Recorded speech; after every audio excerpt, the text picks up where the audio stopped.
In this world, there are very few things that have been around forever. Well, maybe not forever, but they have been a part of the cultural zeitgeist for so long and so heavily that you can't imagine a time that they did not exist. Disney, sandwiches, to the Gen Z crowd, cell phones, all these things have become so synonymous with our culture that it's almost impossible to think of a world without them. I, however, want to go deeper than that. Think about the things that no matter how hard you try, it would be almost impossible to find somebody in this world who hasn't been directly or indirectly influenced by them. The things and people that have placed such a stamp on our society that history classes will be forced to bring them into the conversation. They've impacted society so much that you cannot talk about the world without mentioning them. I'm talking about the George Washingtons, the Alexander the Great, and even the dictators we don't want to talk about. What is it that makes somebody a tattoo in time? To answer that, I'm going to look at what, in my opinion, are the two most influential things in my lifetime. If you cheated and already looked at the title of this video, you know I will be talking about the Holy Bible and the Kardashian-Jenner clan. Understanding the connection between the two and utilizing it to your advantage will catapult you to the next level of your personal and business efforts. Whether you are trying to get people to buy in or join your venture, this is the number one thing you need to have a lasting effect on the world around you. Before we get started, my name is Ryan. I'm a brand and communications consultant, meaning I help people take their personal brand to the next level. That goes for the small solopreneur as well as multi-million-dollar business owners. And what I'm about to tell you is something that I would tell them every day and twice on a Sunday. First off, for the people who may come across this video and have been absent from society, a la Russell Brand at the start of 2020, for the better part of 2.5 decades, the Kardashian-Jenner family, led by Kris Jenner, rose to fame with their show, Keeping Up with the Kardashians. Before the show became a massive hit, the patriarch of the family, one Robert Kardashian Sr., was a lawyer on this little-known murder trial for this obscure athlete named O.J. Simpson. Because of the media attention that came with this trial, Kris, being a savvy businesswoman, was able to take their name and leverage it into brand deals, endorsements, and other business ventures. All of this led to the most successful venture at that time, the family's hit reality show, Keeping Up with the Kardashians. The show became a massive hit, catapulting the family into dinner table conversations across the globe. This solidified their mark in the world and opened the doors for each family member to launch successful careers in their own right, with one such venture churning out the youngest self-made billionaire at the time. Now, at this point, if you know the story, you're part of one or two crowds. Crowd one applauds the family, and they're the exact reason why this tactic works. You unknowingly walked right into the secret. You became part of their orbit, and you don't quite know why. Crowd two are also caught in their orbit, but they don't really care about the Kardashians enough to keep up with them. However, here they are on a video explaining how the Kardashians and the Holy Bible connect. So, how do we get here? What makes the Bible and the Kardashians two of the most controversial things on the planet captivate an audience so vast that no matter where you go, you can't escape them, no matter how hard you try? When we look at the Bible, there's something strange about it. It doesn't shy away from the light. What does that mean? Well, to answer that question, let's take a look at one of the most well-known people in the Bible and do a quick overview of his life. That person is King David. David was a young shepherd boy who would one day become king. In his lifetime, David fought lions and bears and giants and eventually became a hero amongst the people. But David wasn't the best role model. Oftentimes, we stop at David being the man after God's own heart, the one whose line the Messiah would come. We don't look at David the peeping Tom, or David the adulterer, or David who sent his sneaky link's husband out to war so he can die. We don't talk about those not so savory parts of David's life, but that doesn't negate the fact that they're all there. Not only for David, but for every major protagonist in the Bible, we see a lot of their flaws. Samson couldn't quit Delilah, Peter denied Jesus 3 times, Jacob played favorites, and Judas slept with his daughter-in-law who he thought was a prostitute. I could go on, but let's stick to the point. We see when they don't make the best decisions, and we see the ramifications and the consequences of those decisions. This is where we come full circle, the whole purpose of this video. The main thing that the Bible and the Kardashians do excellently, the secret to longevity and becoming a tattoo in time: give your audience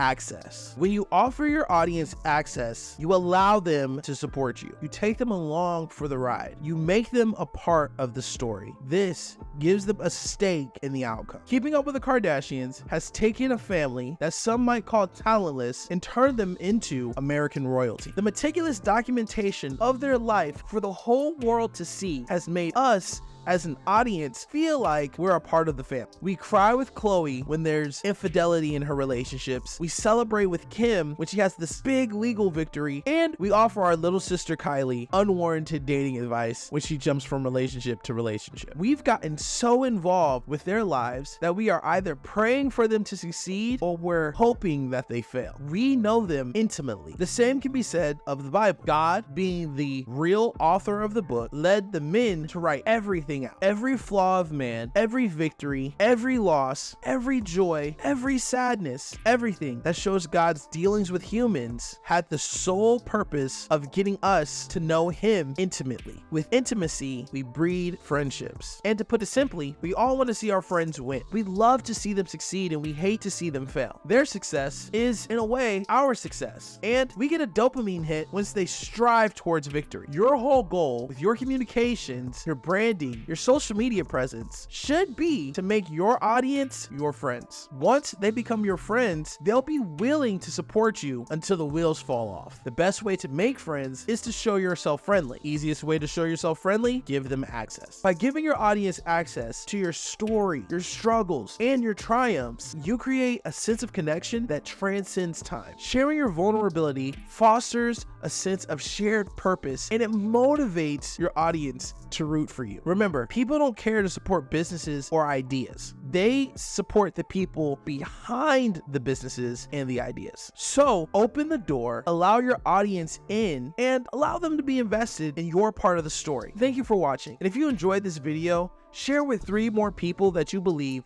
could benefit from the information given today. Also, subscribe to my channel for more content on building impactful communications and social media strategies. Thank you so much again. You have a wonderful day.